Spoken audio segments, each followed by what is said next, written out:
Good morning, and I thought I'd shoot a little bit on the belt guard.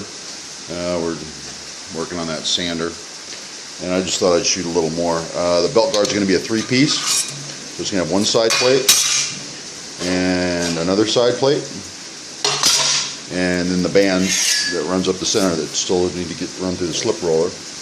And the way this one's going to work, there'll be a little half-inch return down this side, which is going to actually sit on top of the table, and then the band that sits here is actually, I'm going to intentionally extend it so it hooks under the table. So what that groove is, this band is going to just kind of hook in there, and then the belt guard is going to tip down, and it's going to be fastened by one screw in the back.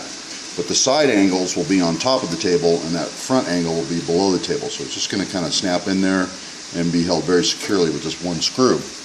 And this side plate is solid, obviously. So it's just going to sit like that. There.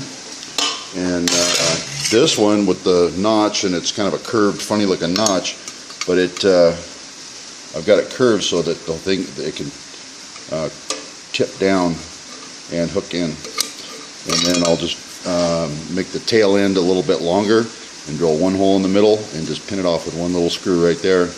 And no muss, no fuss, belt guard in, real easy to get off, and very secure. This is 14 gauge material.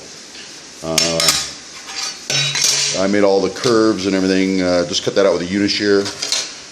If you don't know what a Unishear is, this is a DeWalt single cutting edge. This, I believe, is a 14 gauge unit, so it was at capacity, but it cuts it fine. The blades like a little bit of oil. Give it a little dab of WD when you're making your cuts, and they slide right through. All right, so that's the beginnings of a belt guard. And this, again, this is 14 gauge aluminized steel. I probably tack it together and then show it to you again. All right. Okay, so we got our band formed, and just everything's just tacked together and everything's prepped. But out here in front, this has got a lip that tucks under. This, then these side lips tuck over, and then back here in the rear, see, this is tucking behind. So we'll just put one screw in right here. The front can't come out, the sides can't come out, and everything will be good.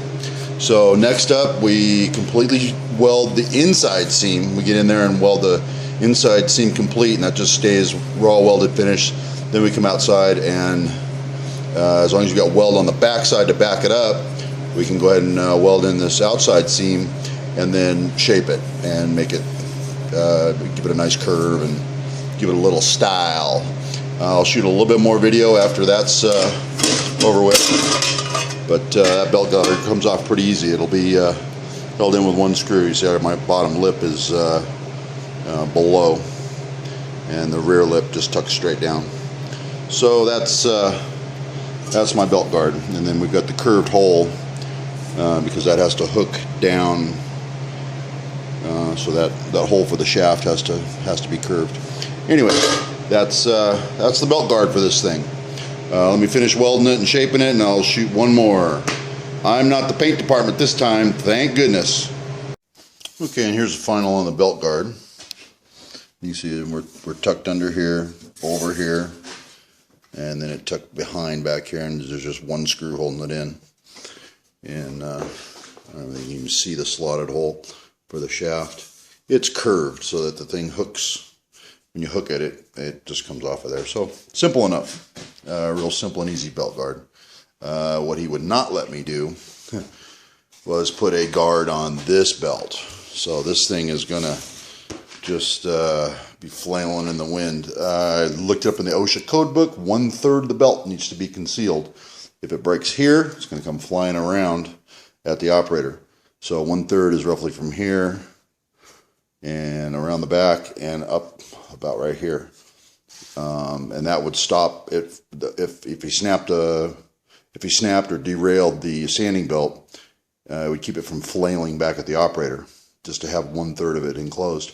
But he asked that the belt be hanging out over the table, which it is. He wanted it accessible everywhere. So that's what we gave him. I really don't feel good about not having a guard on that belt. But with it loose like that, if it snaps here, it's going all the way around the back and flying up, and it's going to hit the operator. But if you had even a guard here in the back, around this back here, would make a huge difference on the belt getting away from you and flailing out to the operator.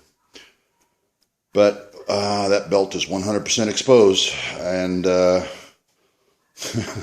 he's already released me from all liability. This is his baby, not mine. But I did conceal the drive belt, so that's kept it as safe as I could. We did order an emergency stop. The start-stop controls are down here, right on the cover of the VFD. We're going to put an e-stop right here in the top. So when he's got his hand lodged in there and he's panicking, he's got a nice big fat red button to hit and shut this thing down. After he's got his left hand jammed in here and the belts are sitting there slipping and he can't get his hand out and he's panicking, he's got a good panic button. So it is due for an e-stop, but that won't be in for another few days. We mail ordered that, and we changed all the hardware. Got some decent hardware in there instead of short bolted with a bunch of all thread.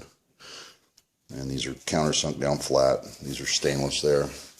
And he's the paint department, not me, so I don't have to even worry about painting it. So it goes the color of his choice. I care not. But the next time I see this thing, it better not be rusty.